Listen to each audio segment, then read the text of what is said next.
Bonjour, bonjour, bienvenue sur les oracles de Sandrine, j'espère que vous allez tous très bien. Alors je voulais vous dire un grand merci, merci de votre présence, de votre écoute, merci de toutes les actions que vous menez sur ma chaîne, car c'est grâce à vous que ma chaîne grandit chaque jour. Donc je vous remercie du fond du cœur, ça me touche énormément. Merci à tous ceux qui s'abonnent, qui likent, qui partagent, qui commentent, c'est un soutien pour moi, c'est énorme, donc merci beaucoup à vous. Je suis Sandrine, je suis jardinière d'âme. Je vous propose des lectures d'oracle personnalisées, des soins Reiki chamaniques et également des cocons d'accompagnement. N'hésitez pas à aller voir dans la barre de description, vous avez toutes mes prestations et mes coordonnées pour pouvoir me joindre. Allez, c'est parti. On va voir ce qui vous attend ce dimanche 13 juillet 2025. Quels sont les énergies et les messages pour vous aujourd'hui. Alors, on vous parle ici de bégonia, d'être un peu dans la méfiance. Alors, un peu, beaucoup, vous adapterez selon votre situation. Vous pouvez être méfiante par rapport, alors je parle comme si vous étiez une femme, vous adaptez mes propos en genre et en nombre. Vous pouvez vous méfier vis-à-vis d'une situation ou vis-à-vis d'une relation. Ça peut vous parler au niveau d'activité que vous faites, vous vous méfiez parce que, je sais pas, votre travail est en train de changer, les conditions sont en train d'évoluer, ça ne vous plaît plus, ça ne vous correspond pas, donc vous vous méfiez de la suite de cette entreprise.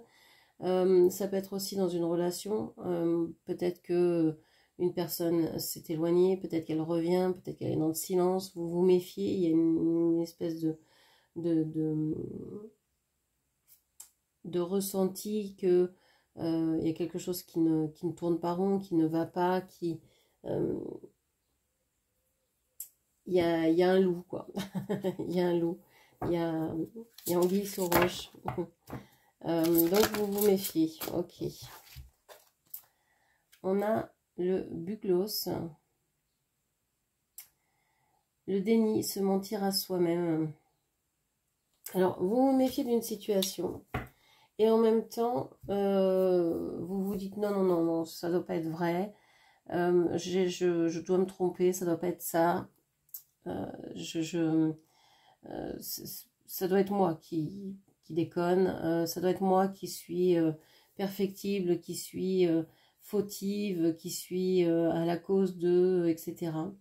Donc il y a une idée de ne pas vouloir reconnaître, de ne pas voir ce qui se passe, de se mentir à soi-même, de chercher des excuses, de peut-être s'accuser à la place de quelqu'un d'autre. Euh,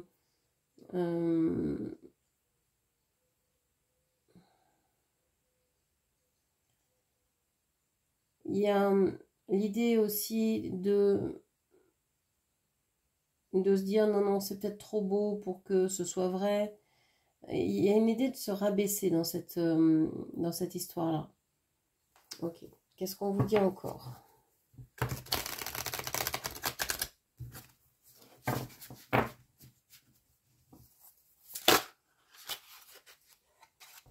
Alors, le gardénia. Les sentiments profonds et partagés. Vous ressentez vraiment un amour fort pour quelqu'un ou pour quelque chose. Cette personne ou cette chose vous le rend bien. Donc peut-être que vous êtes doué dans un domaine particulier et que vous réussissez dans ce domaine-là et que ça vous donne beaucoup de joie, beaucoup de plaisir. Peut-être que vous avez beaucoup de sentiments pour une personne que vous avez, alors soit dans votre vie en présentiel, soit dans votre tête. Vous savez que ces sentiments sont profonds et sont partagés, même si il y a de la distance, même si il y a un silence, même s'il y a une séparation.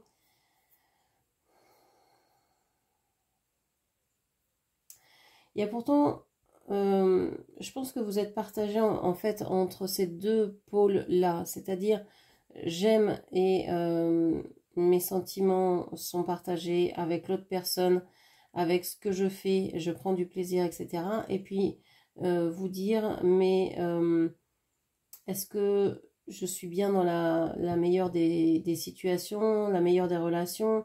Est-ce que, alors même sans parler de meilleur, mais est-ce que je suis en tout cas dans une relation qui me convient, qui me va, dans laquelle je suis épanouie, dans laquelle tout se passe bien, ou la plupart du temps ça se passe bien. Parce que même dans les meilleures des situations, il y a toujours des moments où ça quick un peu. Mais ça, c'est normal, c'est la vie. Mais là, j'ai l'impression qu'il y a un refus de voir quelque chose, un refus de voir que ça va pas. Il y a la méfiance au départ. Et pourtant, on refuse de voir ce côté-là. C'est comme si tout vous portait à croire, tout vous portait à vous dire attention, attention, il y a des warnings dans tous les sens, il y a des drapeaux rouges, il y a tout ce que vous voulez, mode travaux, etc. Attention. Et vous dites non, non, il n'y a pas de... Non, j'ai pas vu de... Un drapeau, un feu rouge, non, non, ils étaient tous au vert, je comprends pas. Ouais. Il y a un refus de voir quelque chose ici, hein, d'abandonner une vision, d'abandonner... ok. On a le souci ici, la routine. Donc, ouais, bah, vous continuez dans votre petite routine, à faire ce que vous aimez faire, à faire vos petits trucs, vos petites choses, sans vous préoccuper de ce qui vous a pourtant réveillé, de ce qui vous a pourtant...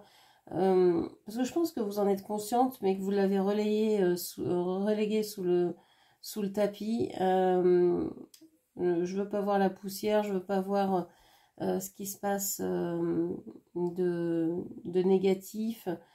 Je veux pas m'en occuper, les sentiments sont là, ça doit suffire.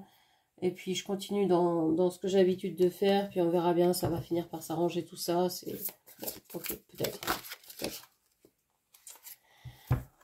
On a la tulipe, l'harmonie, l'équilibre. Vous trouvez vous trouvez votre équilibre quand même dans cette situation-là. Grâce, je pense, au quotidien, grâce à vos petites habitudes, à vos rituels quotidiens. Vous arrivez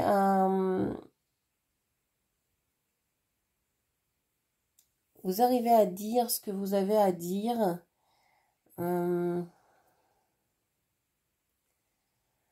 Je pense qu'en fait, vous balayez ce qui ne vous convient pas. Vous ne voulez même pas le voir parce que vous voulez être dans le cœur et que vous êtes quelqu'un d'aimante et que vous ne voulez pas vivre autre chose que l'amour. Le reste ne vous intéresse pas. Vous savez que ça existe, vous savez que c'est là, mais vous dites, bon, bah, à quoi bon, ça pesantir dessus, on le sait. Donc, on va pas non plus y passer la journée. De toute façon, ça reviendra. Si ça doit, ça reviendra. Donc, autant se fixer sur l'amour, sur ce qui nous fait du bien, sur ce qui est beau, sur ce qui est bien. Et donc, vous préférez parler de ce qui va plutôt que de ce qui va pas. Ok.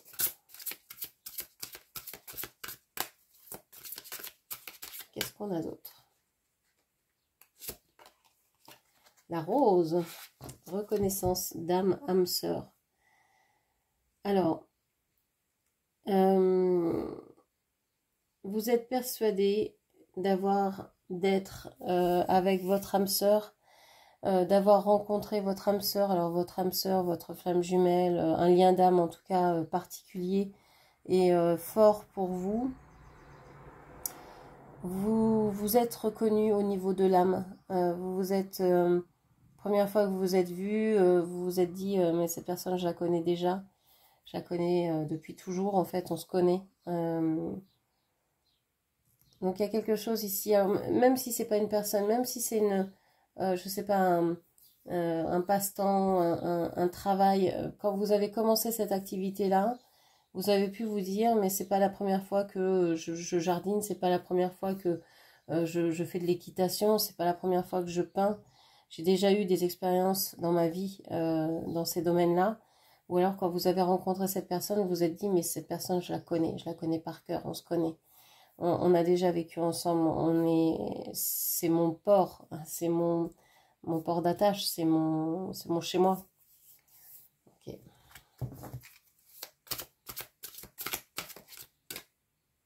Qu'est-ce qu'on vous dit encore?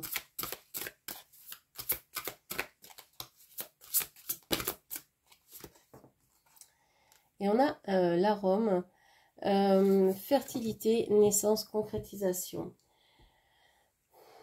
Ici, je pense que vous êtes en train de vous reconnecter à vos dons, à vos capacités. Vous êtes en train de développer ça.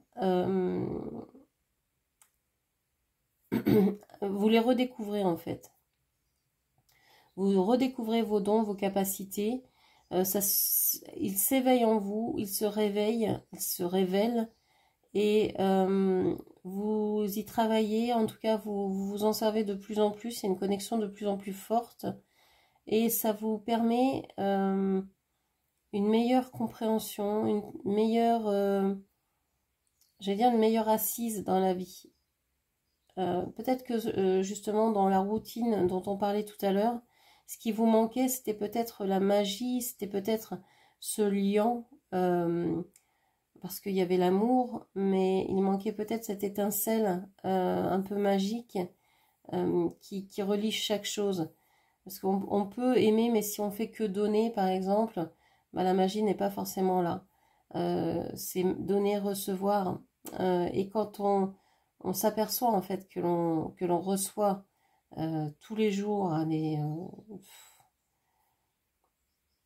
une hauteur dingue, parce qu'on a envie, parce qu'on arrive à respirer, parce que on peut se déplacer, on peut faire relativement ce que l'on a envie de faire, on peut aller marcher, nager, sauter, courir, on peut danser, crier, jouer, danser, rire, enfin voilà, on peut vraiment s'exprimer de mille et une façons. Et ça c'est, je sais pas, c'est comme c'est l'essence de la vie, quoi. Et j'ai l'impression que vous êtes en train de vous reconnecter à ça. Alors, pour moi, ici, la rose ressort beaucoup. J'utilise beaucoup l'encens de rose en ce moment. C'est peut-être quelque chose à utiliser pour pouvoir justement méditer, rentrer en connexion avec vos guides, avec vos anges, avec votre guidance, pour vous connecter à votre conscience ou à votre âme. Moi, je sais que ça m'aide beaucoup. Donc, c'est une odeur qui est très présente en ce moment que celle de la rose. Ok, alors, sur quoi vous allez travailler aujourd'hui? Alors, que penses-tu? Que peux-tu, demander à Dieu ici et maintenant? Que peux-tu demander à Dieu ici et maintenant? Si vous aviez une demande à faire à Dieu, à l'univers, appelez-le comme vous voulez, qu'est-ce que vous lui demanderiez? Quelle serait votre demande? Quelle est votre plus grande envie aujourd'hui? Qu'est-ce que vous avez envie de demander à Dieu, à l'univers aujourd'hui? Prenez quelques instants pour le faire. Vous pouvez même faire pause et pouvoir réfléchir et faire cette demande en direct ou bien y revenir plus tard. Qu'est-ce que vous aimeriez demander à Dieu ici et maintenant? Quelle prière vous aimeriez faire à l'univers ici et maintenant? Que ce soit pour vous, pour le monde. Qu'est-ce que vous aimeriez demander? Quel est l'obstacle dans votre journée aujourd'hui? Qu'est-ce qui vient bloquer? Qu'est-ce qui va bloquer? Quel est l'obstacle aujourd'hui? Alors, on a plusieurs. On a la possession. Alors, oui, on parle d'amour et quand on a des sentiments pour quelqu'un, il peut certaines fois et souvent, ça on le voit souvent, que ce sentiment d'amour se transforme en sentiment de possession. C'est mon mari, c'est ma femme, c'est la personne avec qui je suis, elle est à moi, c'est ma compagne, c'est ma femme. Donc c'est une certaine idée de propriété, de possession. Et l'amour ne devrait pas cloisonner, ne devrait pas enfermer. ne devrait pas, faire des personnes des propriétés, mais devrait ouvrir. C'est la personne avec qui je partage ma vie. C'est la personne que j'ai dans le cœur, oui, mais c'est pas la personne que c'est pas, elle n'est pas à moi. Elle est toujours à elle, évidemment. Elle est libre de ses mouvements, elle est libre de ses pensées, elle est libre de tout en fait. L'amour devrait libérer et non pas privatiser. On a ici donc la possession, qui peut aussi parler de jalousie, parce que quand on a quelque chose, quand on possède quelque chose, on ne veut pas que le voisin l'ait, par exemple. C'est pour ça qu'on met des grillages, qu'on met des portails pour délimiter le chez moi du chez l'autre, alors que rien ne nous appartient vraiment, puisque tout est à ce monde, tout est à la terre, on ne repartira avec rien que nos souvenirs. Donc il y a peut-être ici l'idée de réfléchir à ce que l'on possède, à ce que l'on a en sa possession, donc quels sont les objets qui nous entourent, comment on vit avec ces objets-là, quel lien on entretient avec ces objets-là. Est-ce qu'ils sont emprisonnants? Est-ce qu'ils sont un support, une aide? Est-ce que c'est quelque chose de lourd, de bordélique, de rangé, de structuré, d'agréable? Ok. On peut parler aussi là de possession, on peut parler d'un esprit possédé par un autre, par exemple. Ça, c'est des cas rares et des cas peut-être extrêmes.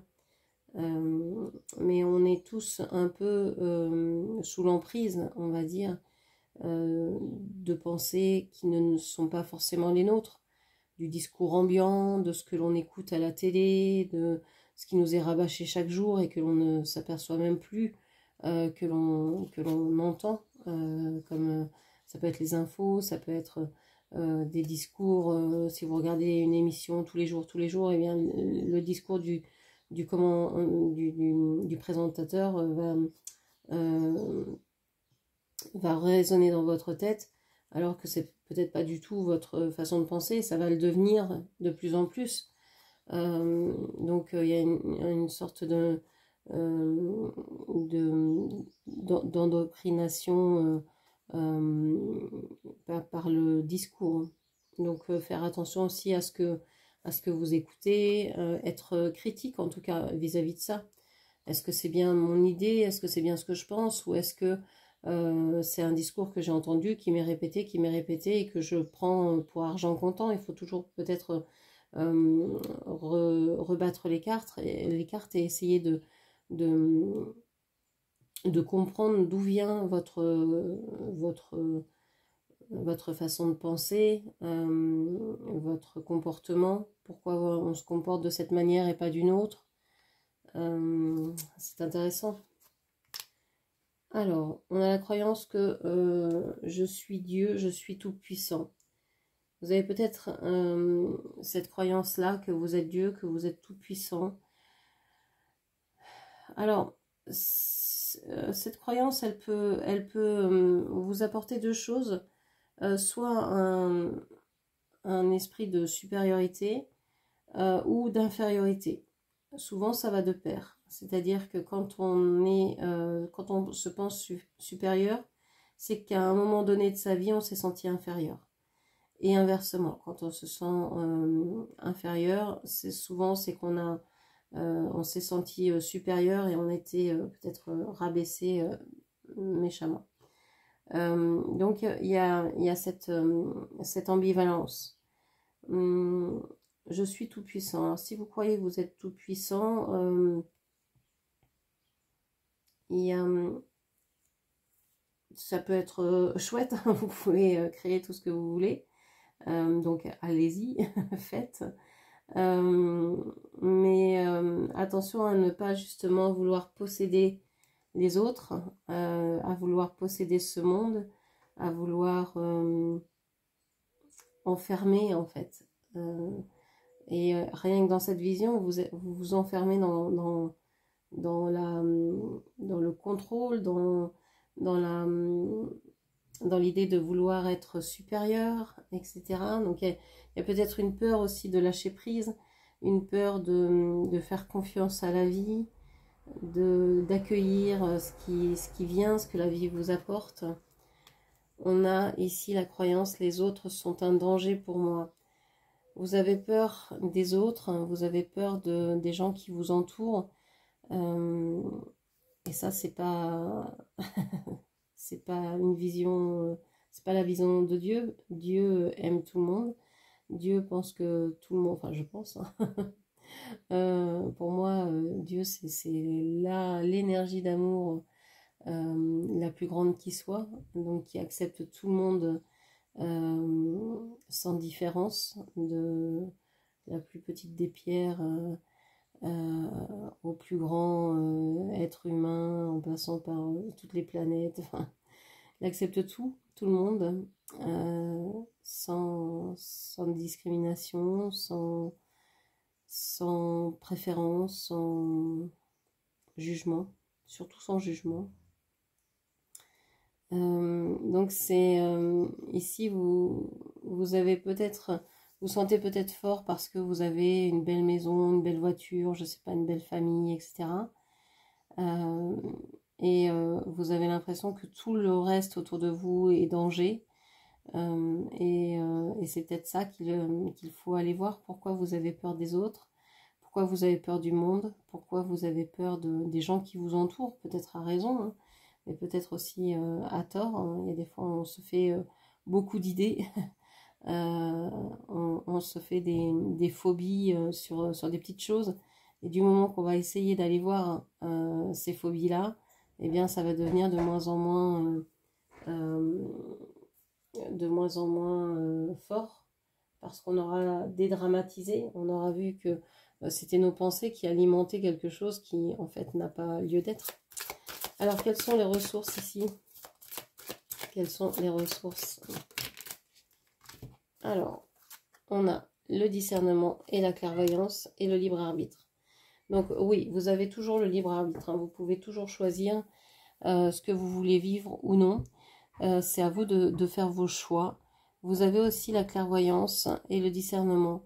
Vous avez je vous parlais de dons et de capacités qui se développaient. Vous avez vraiment un radar à l'intérieur de vous qui vous permet de sentir les choses qui ne sont pas correctes. Donc si vous sentez qu'il y a quelque chose où il faut faire attention, c'est parce que peut-être que vous n'avez pas encore vraiment déterminé ce qui n'allait pas, mais vous sentez qu'il y a quelque chose qui ne va pas. Et si vous commencez déjà à sentir qu'il y a quelque chose qui ne va pas, c'est qu'il y a quelque chose qui ne va pas. Donc vous ne saurez peut-être jamais ce que c'est, mais faites confiance à ce radar-là. En général, vous ne vous trompez pas, donc faites-vous confiance. Allez, on va prendre un petit conseil ou un petit rituel de pensée magique et d'actes symboliques. Qu'est-ce que l'on vous dit pour aujourd'hui? Qu'est-ce qu'on vous dit pour aujourd'hui?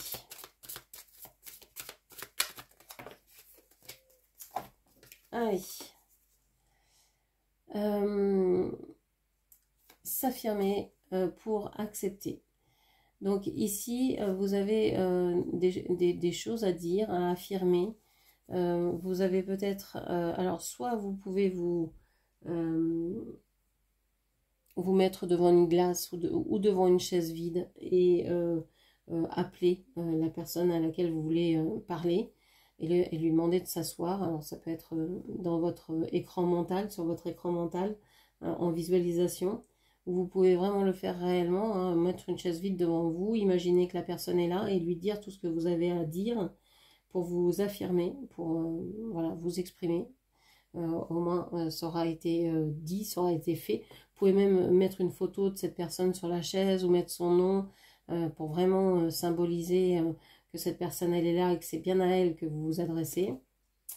Et puis on a le feu magique ou la magie du feu. On vous dit que vous pouvez aussi écrire des lettres à cette personne ou vis-à-vis de cette situation aussi. Et puis, donc vous écrivez tout ce que vous avez sur le cœur vis-à-vis de cette situation ou de cette personne.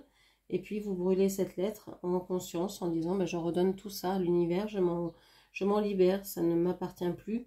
Je ne veux plus avoir ces énergies en moi, je les redonne à ses propriétaires. Où je m'en libère complètement et que toutes ces énergies retrouvent leur juste place dans l'univers. Et puis, vous laissez brûler la lettre en sécurité, hein, dans un pot de fleurs, je dis toujours, comme ça, il n'y a pas de risque d'incendie. Un pot de fleurs en terre, bien entendu. Et vous restez à côté jusqu'à temps que il ne reste que des cendres. Et ces cendres-là, après, vous pouvez soit les mettre au pied de vos plantes, les enterrer, les mettre dans une rivière, les jeter au vent. À vous de voir comment ça vous parle. Donc voilà ce que je pouvais vous dire. J'espère que cette lecture vous aura parlé. N'hésitez pas à la commenter, partager, liker, puis bien sûr à vous abonner à ma chaîne. Je vous remercie, je vous embrasse et je vous dis à très bientôt. Merci, au revoir.